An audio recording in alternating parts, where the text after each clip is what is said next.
I thought I had seen everything in my 30 cycles as head of xenobiology research at the Galactic Council's testing facility. I was wrong. My name is Vrix'tal, and I'm a Cartesian, which means I have 6 eyes, 4 arms, and absolutely zero tolerance for stupidity. The day the humans arrived for their species evaluation, I knew we were in for something unusual. What I didn't know was that they'd bring a creature from the 9th circle of evolutionary madness. Subject species, humans, planet Earth, Sector 7G, droned my assistant Quilm, a nervous Flellian who jumped at his own shadow. They've requested permission to demonstrate their species qualifications for council membership. Fine, I muttered, reviewing the datapad. Humans, bipedal. No natural armor. No venom glands. No telepathy.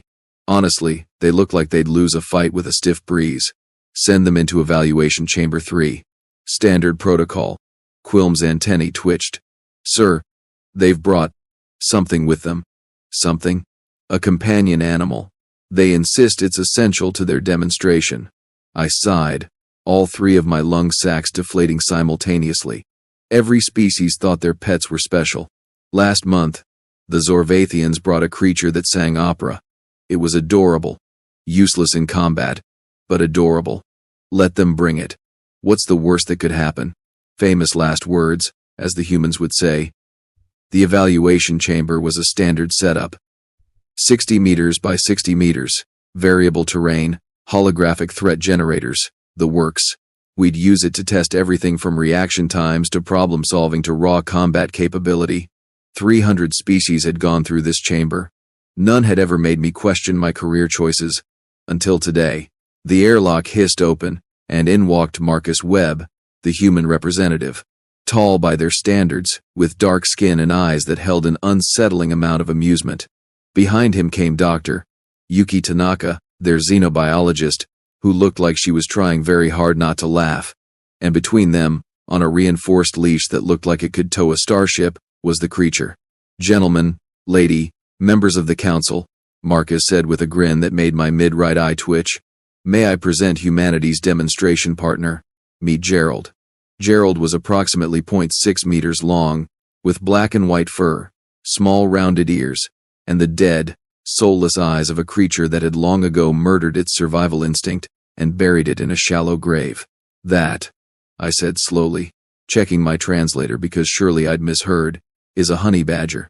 Sure is, Yuki chirped, way too cheerfully for someone holding a leash attached to what my database was now classifying as a Category 7 threat despite weighing maybe 12 kilograms.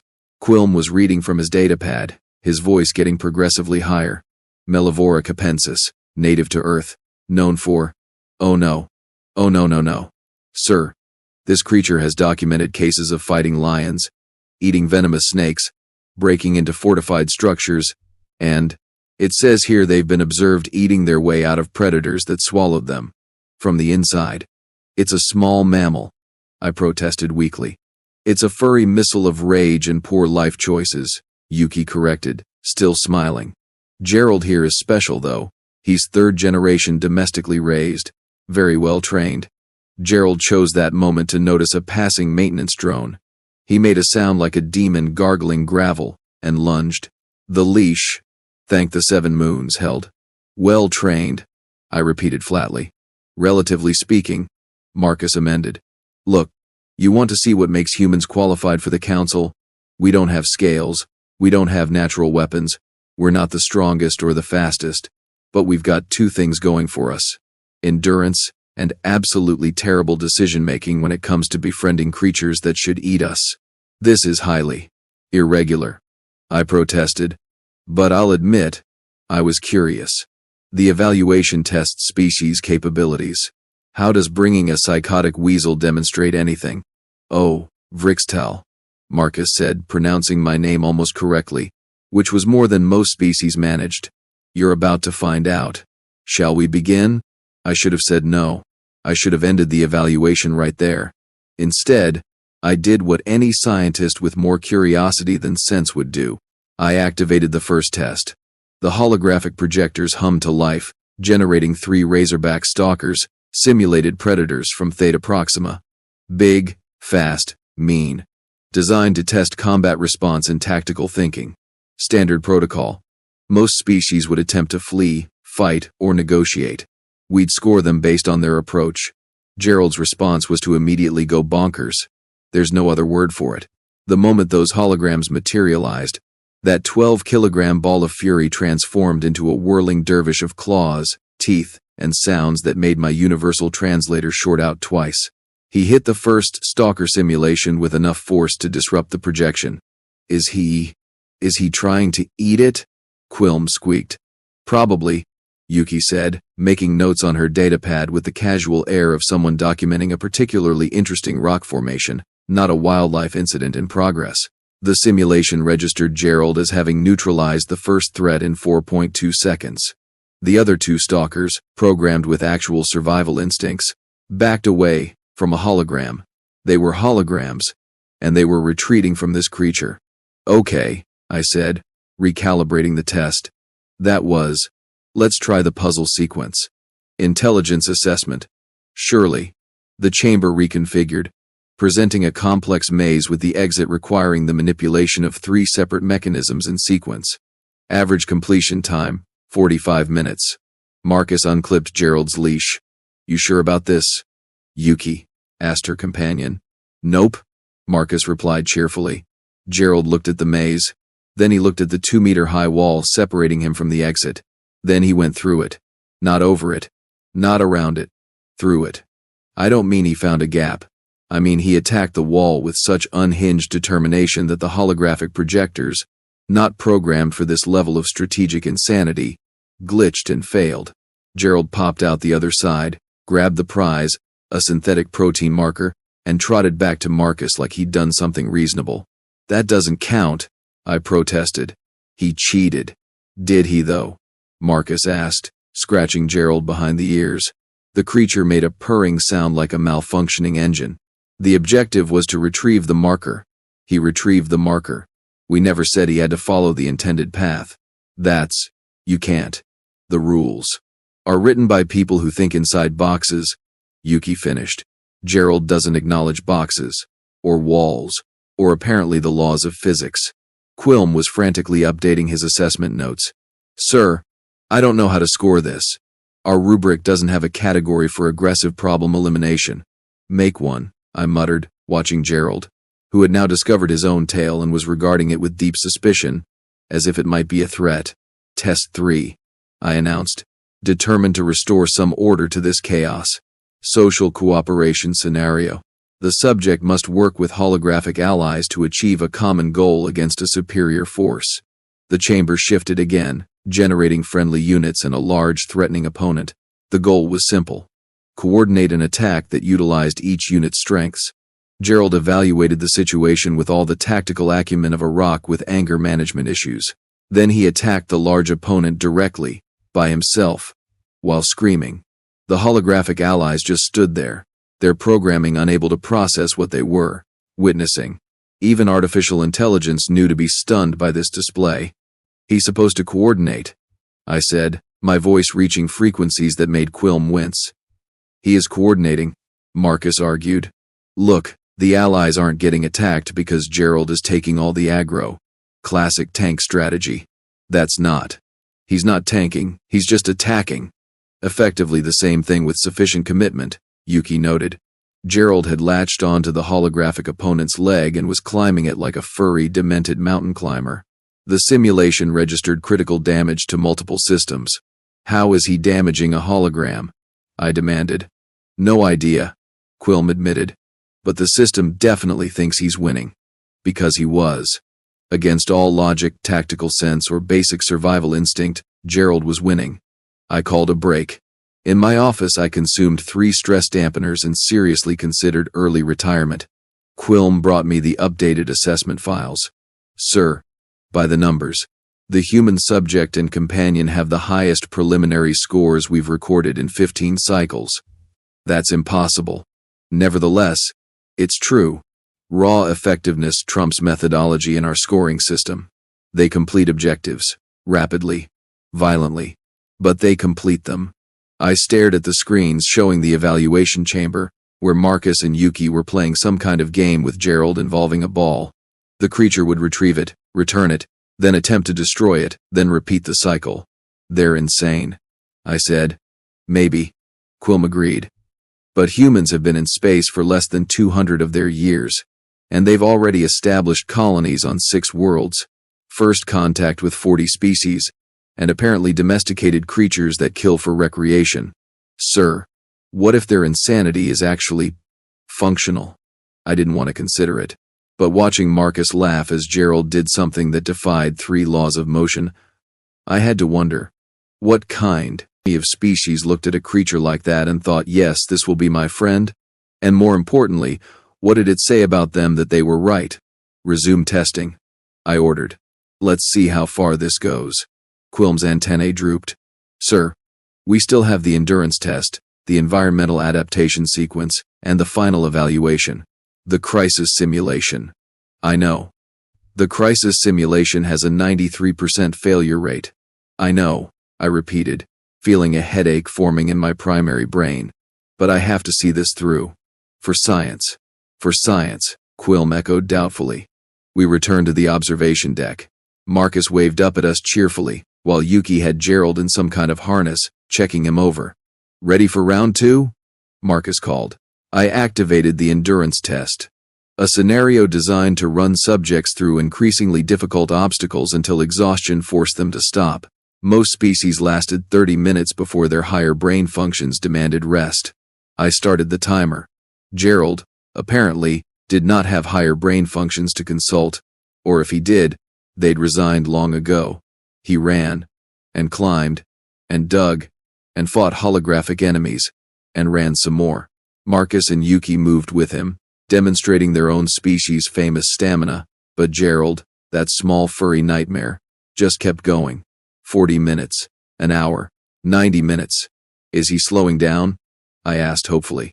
Nope, Yuki reported, not even breathing hard herself. He's warming up. Honey badgers can hunt for hours. They don't really do quitting. Nothing in nature just keeps going forever. You haven't met Earth species, Marcus said, grinning as Gerald climbed a 15-meter vertical wall just because it was there. We've got marathon runners who go for days. We've got wolves that chase prey until it dies of exhaustion. We've got persistence. It's kind of our thing. 2 hours. Gerald finally stopped, not because he was tired, but because he found a holographic snake simulation and decided that was more interesting than running. He fought the snake, ate it, simulation be damned, then curled up in Marcus's lap for approximately 4 minutes of sleep before bouncing back up, ready for more. Assessment, I croaked. Off the charts, Quilm reported. Sir, at this point, they're scoring higher than species with 4 times their body mass and twice their natural lifespan. The environmental adaptation test was next. Rapid temperature shifts, atmospheric changes, varying gravity. Most species struggled with more than 2 variables. Gerald adapted to everything by simply not caring. Extreme heat? He dug. Extreme cold? He fluffed up and kept moving. Low oxygen? He breathed harder and maintained pace. High gravity? He flattened but persisted. That's not adaptation. That's just refusing to die, I protested. Again, classic Earth strategy, Marcus said. Life on our planet adapted to everything the universe threw at it by being too stubborn to go extinct. We had 5 mass extinction events. Life said no thanks and carried on. That's not how evolution works. Isn't it though? Yuki asked, genuinely curious. We're still here. Gerald's species is still here. Somehow, against all odds, refusing to acknowledge when you should quit becomes its own form of success. I had no response to that. My entire scientific worldview was crumbling, and I was only 3 hours into this evaluation. Final test, I announced, my voice hollow. The crisis simulation. This determines overall council readiness. It's a complex scenario requiring combat capability, problem solving, emotional stability, and cooperative action under extreme stress.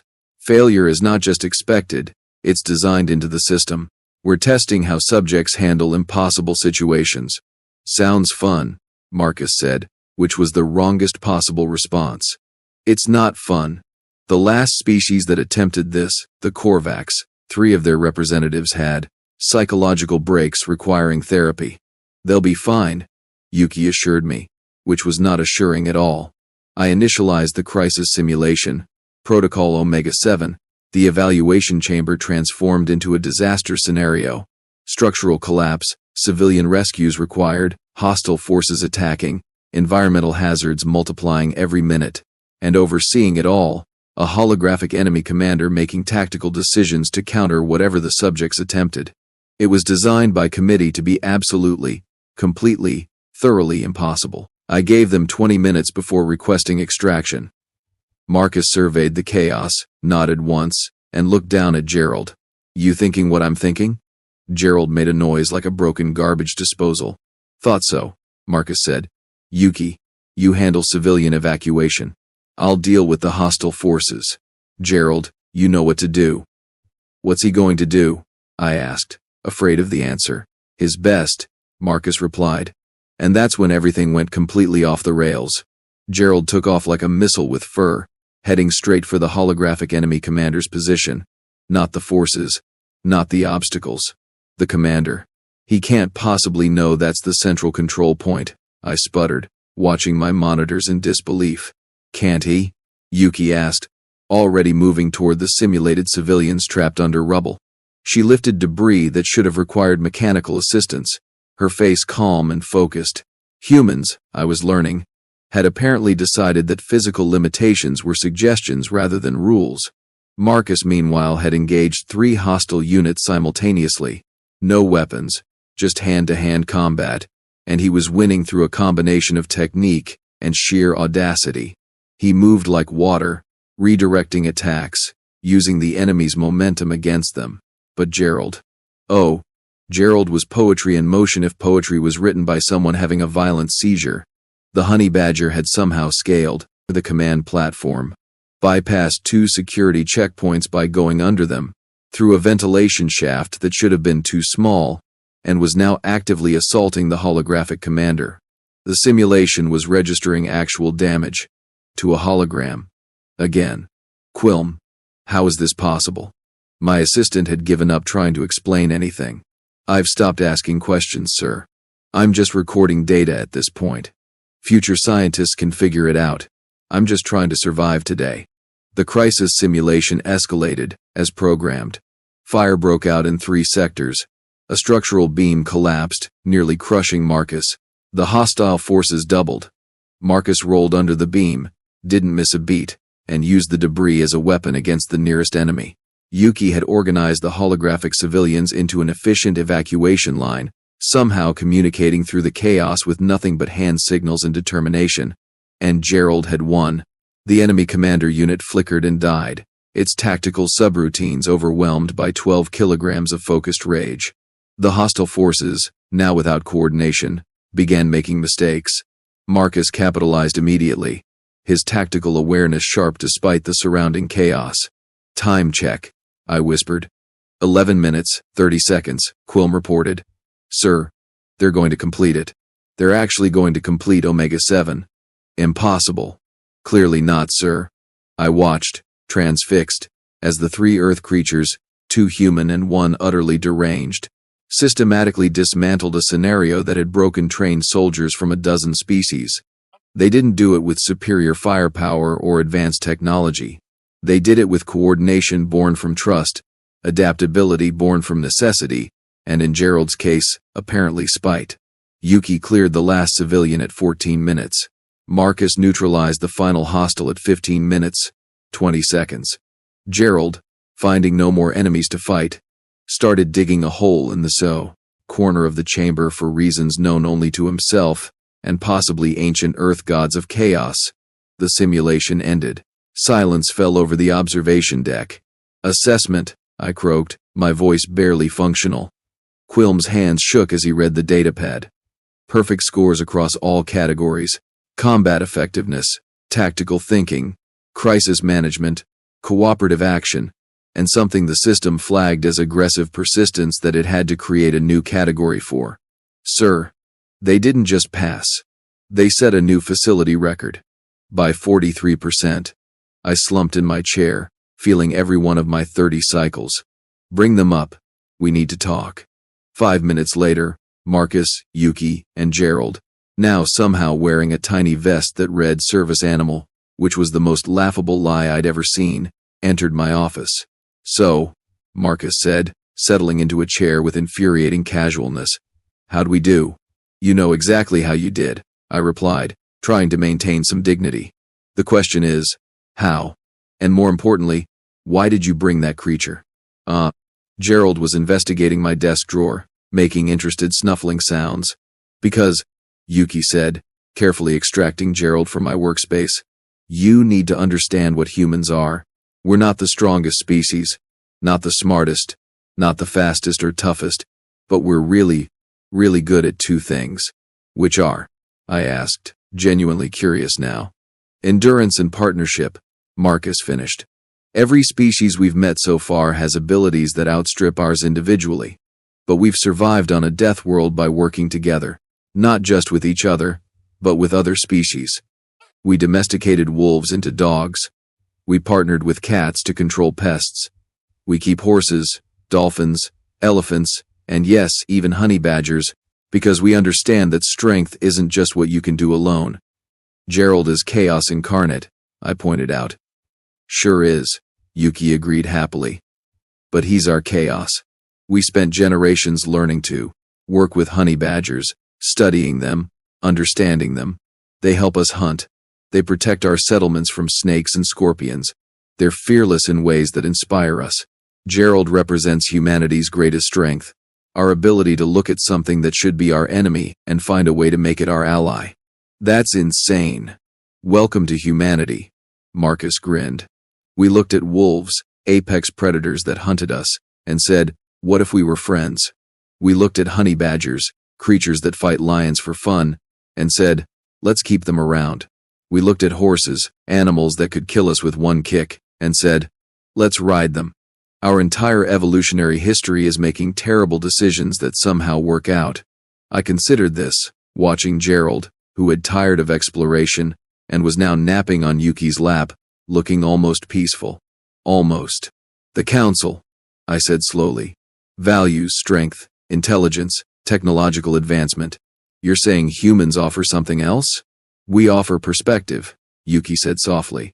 Every species you've evaluated came alone or with their own kind. We brought Gerald because we wanted you to see what we are. We're bridge builders, problem solvers. We don't give up, we don't surrender, and we don't believe in impossible. We believe in trying anyway. Plus, Marcus added with a smirk, we thought it would be funny. And it was. Your face when Gerald went through that wall? Priceless. Despite everything, despite my shattered nerves and rewritten protocols, I laughed. Actually laughed. You're ridiculous. Yep, they agreed in unison. Your species is going to cause so many problems. Probably, Marcus acknowledged, but we'll also solve problems nobody else can. Because we think differently. We've been solving impossible problems since we climbed down from trees and decided to walk on two legs. It hasn't stopped us yet. I looked at my datapad, at the scores that would guarantee humanity a seat on the Galactic Council, at the creature sleeping peacefully despite being a living weapon, at the two humans who had fundamentally changed how I viewed courage and capability. Quilm, I called. Prepare the recommendation. Full council membership. Unrestricted access. My assistant's antennae shot up.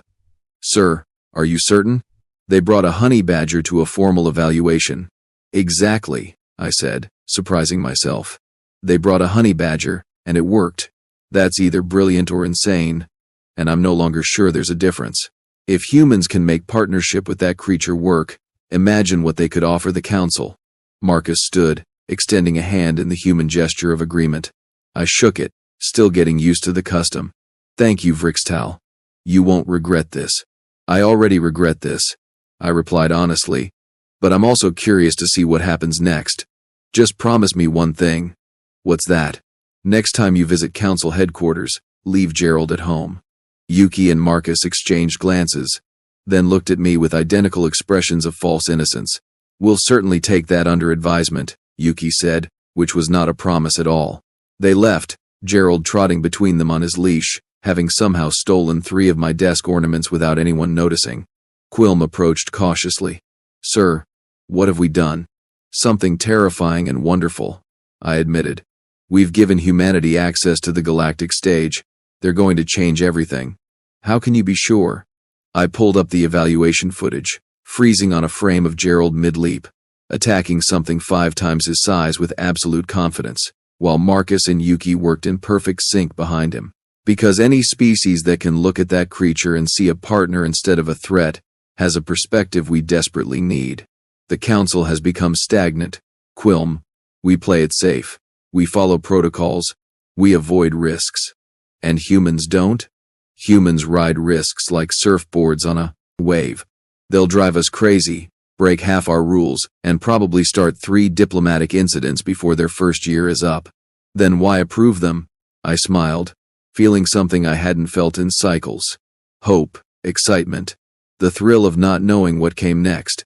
Because sometimes you need a little chaos to remember what's possible. Sometimes you need someone who doesn't know the rules to show you the rules are wrong.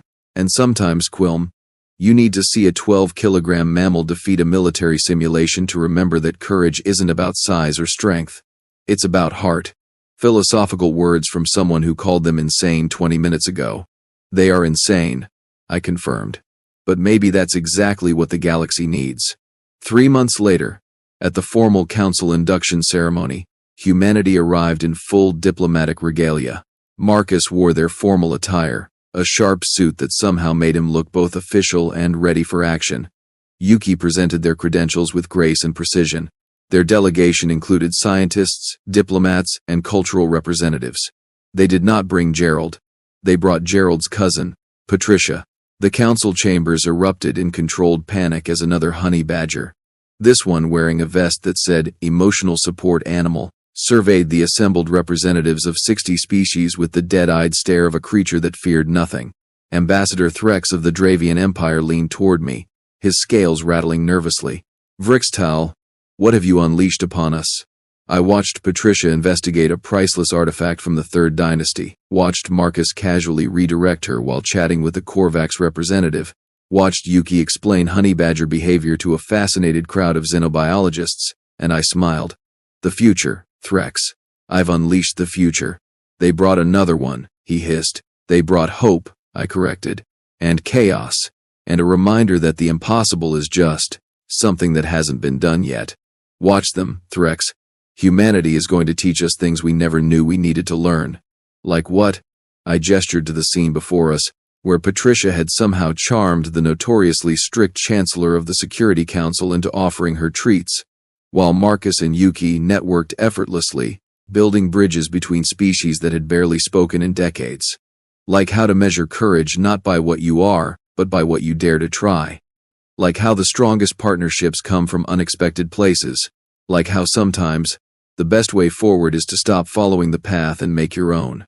Across the chamber, Marcus caught my eye and raised his glass in salute. I returned the gesture. Humanity had arrived on the galactic stage, and nothing would ever be the same. And honestly, I couldn't wait to see what they did next, even if it probably involved more honey badgers, especially if it involved more honey badgers. Because if there's one thing I learned from this entire experience, it's that courage comes in unexpected packages. Sometimes it looks like a diplomatic envoy making first contact. Sometimes it looks like a scientist solving an impossible equation. And sometimes, just sometimes, it looks like a small furry creature with no sense of self-preservation and an unshakable belief that the universe is something to be fought, befriended, or occasionally eaten. The humans understood that. They lived it. And now, for better or worse, the galaxy would learn it too. My name is Vrix'tal, head of xenobiology research, and I approved humanity for council membership. May the 7 moons have mercy on us all.